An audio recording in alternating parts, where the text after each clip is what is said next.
Selamat malam pemirsa JNS TV.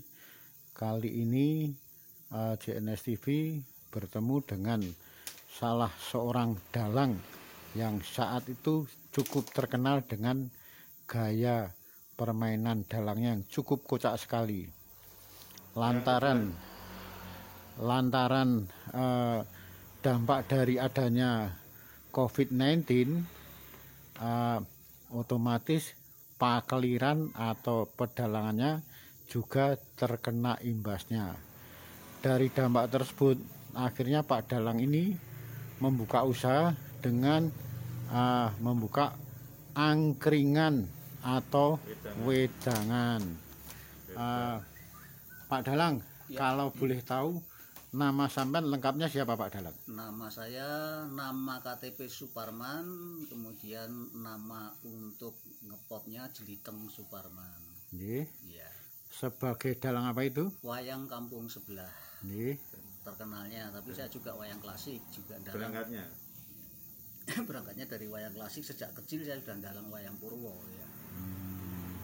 Itu ketika pementasan Pak Dalang Jeliteng itu muncul di berbagai TV, Iya. itu sekitar tahun berapa itu Pak Dalang? Tahun 2014 saya dikontrak oleh stasiun TV nasional 36 episode yang disiarkan secara penuh 1 tahun setiap malam Sabtu dan setiap malam Minggu dan malam Senin waktu itu sepanjang tahun 2014. Nggih. Iya. Terus itu sampai setelah tidak ada kontrak dari sana, kegiatan Pak Dalang apa itu? Ya biasa, saya melayani panggilan dari publik dalam berbagai hajatan. Jadi ya seperti wayang yang lain, saya juga pentas saya di lingkungan publik, berbagai macam keperluan, dari kampung sampai kampus, dari gang-gang sampai hotel berbintang, itu semua sudah saya alami. Jawa sampai luar Jawa ya.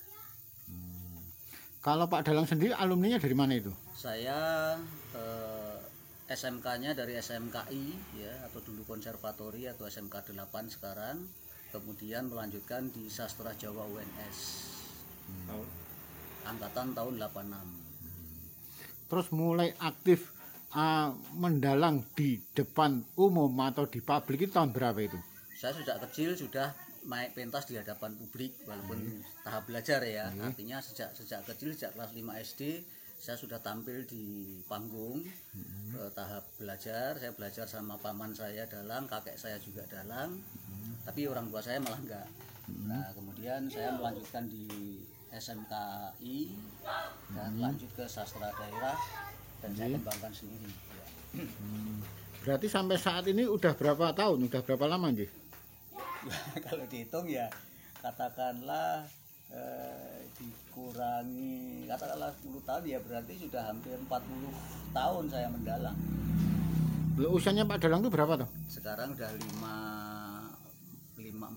54. Berarti dari usia 14 tahun ya udah mendalang gitu. Ya artinya kalau kelas 5 SD sebenarnya usia 12. Dari 12 tahun. 12 tahun ya. Terus tanda kutip berhenti karena adanya dampak pandemi yang 1,5 tahun itu 2019 kemarin itu ya? Iya, ketika negara menyatakan darurat pandemi kan seluruh kegiatan sosial budaya dihentikan. Dengan begitu otomatis seluruh kegiatan kesenian dalam bentuk apapun ya sudah boleh dibilang ya mati, mandek. Karena pada dasarnya eksistensi kesenian itu ya di hajatan masyarakat itu, kesenian apapun. Terus imbasnya salah satunya ekonomi juga nih. Otomatis karena kemudian saat ini ya berbeda dengan kurun waktu sekian waktu yang lalu. Kalau di masa lalu namanya kesenian itu kan samben kan. Artinya bahwa dalang seniman apapun itu semua adalah semua punya tanah, semua petani. Tapi berikutnya ketika sudah perubahan zaman, kesenian menjadi salah satu profesi utama. Nah kemudian banyak yang memanfaatkan dunia kesenian sebagai profesi, termasuk salah satunya saya. Jadi ketika pasar atau ruang kegiatan kesenian itu ditutup, ya sudah artinya profesinya mandek. Dengan demikian juga income, sumber pendapatan, sumber kehidupan juga mandek. Terus akhirnya sampai alternatifnya apa untuk bagaimanapun juga dapur tetap ngebul. Ya itulah tadi, maka kemudian mau nggak mau saya harus mencari jalan keluar untuk tetap menyambung nyawa ya. Saya bukan hanya nyawa saya sendiri, nyawa anak istri, karena toh juga negara juga tidak berperan begitu signifikan. Terbukti juga saya artinya pernah mendapat bantuan aja sekali sembako hanya senilai 200.000. Bayangkan kalau sembako 200.000 saya makan selama 1,5 tahun, apa cukup? Ya kan begitu. Nah itu artinya memang negara tidak hadir di dalam derita rakyat ini. Nah, karena elitisnya lebih banyak sibuk pada urusan kepentingan politik jangka pendek mereka sendiri. Nah itulah, maka mau nggak mau rakyat, terutama para keseniman seperti saya, mau nggak mau harus banting setir mencari jalan keluar masing-masing bagaimana untuk menyambung hidup. Ya. Salah satunya sampean ambil alternatif membuat angkringan atau wedangan ini ya? Iya, saya membuat angkringan atau wedangan pring tunggak semi ini, di mana agar ada daya tarik. Di sini juga saya kasih wifi, ada karaoke, ya supaya orang bisa bersenang-senang. Apalagi saat ini sebenarnya, dan kemudian juga menu yang saya sajikan adalah menu-menu herbal, nikmat diminum, tetapi juga ada fungsi herbal, fungsi mendukung imunitas tubuh ya. Jadi saya pun mencari menu ini juga saya melakukan riset, walaupun risetnya melalui YouTube. Saya pelajari berbagai resep minuman. Itu ada 2 resep minuman yang dari luar negeri, yang kemudian di sini saya kasih nama sendiri. Apa itu?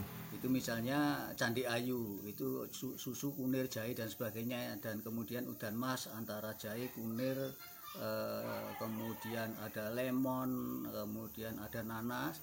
Itu sebenarnya minuman dari Tamil India, dan Candi Ayu tadi juga minuman dari Tamil India. Saya adopsi, saya kasih nama sendiri Candi Ayu dan Udamas. Kemudian jahe, kencur, jeruk dan serai saya kasih nama Jancuks. Nah itu kalau itu memang lokal sini. Kemudian sapu jagat itu yang lebih lengkap lagi, karena itu ada kapulaga, ada cengkeh, ada kayu manis, ada kayu secang. Nah itu resep lokal. Saya karena agak lengkap bahannya, saya kasih nama sapu jagat. Dan yang di sini cukup populer 2 itu, sapu jagat sama Jancuks itu. Sapu jagat dan minuman jancuk tadi ya? Iya. Yang cukup populer 2 nama itu sih? Iya, Jancuks dan sapu jagat ini sangat populer di sini, penggemarnya banyak sekali. Ya.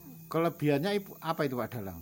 Kelebihannya itu untuk imunitas dan stamina, terutama. Ya, sapu jagat itu ibaratnya itu juga bisa sekaligus sebagai obat kuat. Gitu. Oh, Strong, yang ya. obat kuat yang apa? Yang stroke tadi yang jenis apa itu? Yang jenis sapu jagat. Oh, yang jenis sapu jagat. Iya. Kalau yang jancuk, hampir sama. Itu kalau itu lebih ke imunitas. Jadi yang jancuk ini, jahe, kunir, serai ini kan lebih bagaimana itu menangkal virus maupun bakteri yang kontra dengan keperluan kesehatan tubuh. Jadi itu memang saya berdasarkan juga, saya riset juga dari penelitian atau tulisan-tulisan dari para ahli herbal maupun ahli farmasi.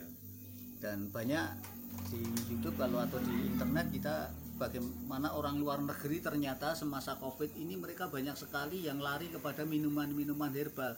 Bahkan orang-orang dari farmasi, para dokter, para ahli kesehatan luar negeri ternyata untuk diri pribadi mereka dan keluarga itu ternyata justru menggunakan minuman-minuman herbal.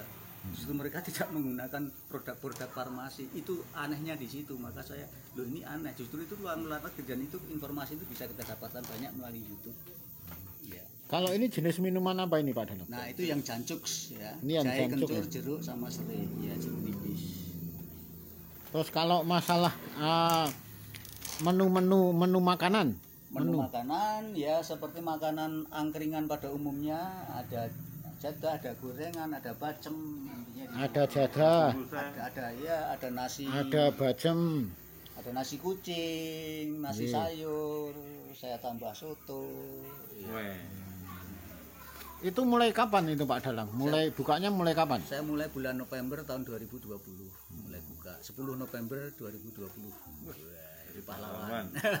Ini pahlawan untuk keluarga nih ya. Ini pahlawan untuk keluarga. Terus gimana dengan harga-harganya, masalah harganya terjangkau nggak Pak Dalang? Ya harga terbukti banyak yang datang berarti satu terjangkau. Nggih. Dan kedua ya memang mereka kecenderungan datang ke sini merasa happy gitu. Jadi merasa mungkin akhirnya pulang jadi bugar. Semula lesu datang ke sini bisa minum minuman yang nikmat sambil nyanyi-nyanyi, akhirnya happy. Dan kata kuncinya untuk meningkatkan imunitas itu kan happy. Bagaimana psikologi kita ini tenang, low frekuensi istilah katanya. Supaya kita low frekuensi ya harus banyak kegembiraan. Kita tidak boleh terlalu panik, terlalu istilahnya jangan sampai kita menderita psikosomatik. Nah istilahnya di situ. Ya. Kalau angkringan Pring Tunggak Semi itu alamat lengkapnya di mana itu Pak Dalang? Itu di Sanggar Wayang Kampung sebelah, Siwal RT 5 RW 2 Bagi Sukoharjo. Kalau masalah ini Pak Dalang, sampai mensikapi adanya PPKM ini gimana? Ya, PPKM ini sebenarnya perlu, dan bahkan sebenarnya kalau melihat gejala dari COVID yang sedemikian varian Delta ini, seharusnya bukan hanya PPKM, lockdown. Kami persoalannya pemerintah setengah hati di dalam menyusun kebijakan. Sehingga mengambil langkah PPKM ini sebenarnya ini kecerdikan pemerintah dalam rangka lari dari tanggung jawab untuk memenuhi bunyi undang-undang kekarantinaan kesehatan, di mana ketika orang dilarang keluar rumah itu pemerintah wajib menyediakan kebutuhan dasar, bukan hanya manusia bahkan binatang. Itu bunyi undang-undang yang harus dijalani. Maka kemudian bermanuverlah dengan membuat sebutan lain supaya pemerintah lari dari tanggung jawab. Saya berani ngomong itu. Untuk mencukupi kebutuhan dasar rakyat. Kalau sekedar menghimbau melarang gampang, siapa saja bisa melarang. Saya bisa melarang siapapun. Jangan keluar rumah. Persoalannya ketika orang tidak keluar rumah, apalagi masyarakat kita banyak yang ekonominya pas-pasan, bekerja sehari dimakan satu hari. Ketika dia tidak bisa keluar rumah 1 minggu, berarti harus 2 minggu, berarti harus puasa 2 minggu. Siapa yang harus menanggung? Nah disitulah ini, maka kemudian ada undang-undang kekarantinaan kesehatan. Itu yang mestinya dipakai oleh pemerintah, bukan kemudian dimanipulasi sedemikian rupa, dibikinkan undang-undang terbaru dari mulai Perpu dan sebagainya sampai Undang-Undang Nomor 1 tahun 2020. Itu kan akal-akalan saja. Sampai ada kekebalan ketika orang melakukan pelanggaran ketika itu dalam rangka kebijakan penanganan COVID. Ini kan nggak lucu, tidak bisa dipidanakan. Ini hukum macam apa kayak begini? Itu ya. Berarti artinya dengan adanya PPKM Mikro ini secara tidak langsung Pak Dalang setuju nih? Secara konsep setuju, tetapi secara kebijakan ini tidak adil, titik. Karena apa? Buktinya lagi apa? Pasar ditutup, mal ditutup, pekerjaan profesi ditutup. Tapi mengapa pekerjaan konstruksi jalan terus? Gitu. Ya kan? Apa karena konstruksi ATM-nya para pejabat dan politisi? Oh maka gitu adalah. Nah, ini kan nggak adil. Kalau memang tutup semua, apalagi belakangan muncul kabar ada 20 TKA Cina datang. Sementara orang-orang dalam negeri lockdown, tidak boleh kemana-mana. Sementara pintu masuk orang luar negeri yang pembawa virus malah justru dibuka sedemikian rupa. Ini maksudnya apa pemerintah ini? Ini sudah menyakiti hati rakyat kayak begini. Ya, terima kasih Pak Dalang. Terima kasih kembali. Angkringan Pring Tunggak Semi.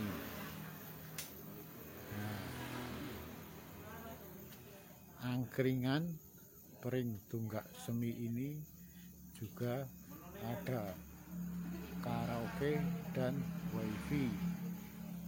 Buka dari jam 17 hingga jam 11. Positif drinking sebagai menu andalan, menu istimewa, menu populernya yaitu wedang jancuk, jahe, kencur, jeruk, serai. Nah, di samping itu di angkringan pring tunggak semi yang ownernya juga dalang.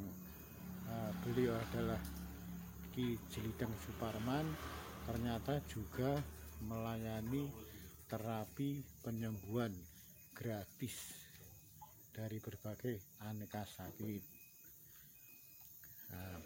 Masalah prokes 19 pastinya sangat dipenuhi oleh angkringan tunggak semi ini, baik itu masalah yang mulai pertama kali masuk lokasi angkringan sudah disediakan semacam alat untuk cuci tangan dengan sabun ataupun dengan hand sanitizer. Social distancing ataupun physical distancingnya terjaga. Masalah menu unik, wedang, herbal, jancuk, sapu jagat, udan mas, candi ayu. Prosentasenya dari berbagai menu minuman ini, dari yang bernama jancuk ini tepat sekali dikonsumsi oleh mereka kaum pria. Konon bisa menjadikan stamina plus, artinya stamina semakin tambah kuat untuk melawan COVID-19 ini, juga menghadapi suasana rumah tangga. Sehat dan fresh semuanya. Untuk masalah kulinernya sama sekali tidak menggunakan dengan kompor listrik, melainkan menggunakan dengan arang kayu. Demikian JNS TV melaporkan dari angkringan pring tunggak semi.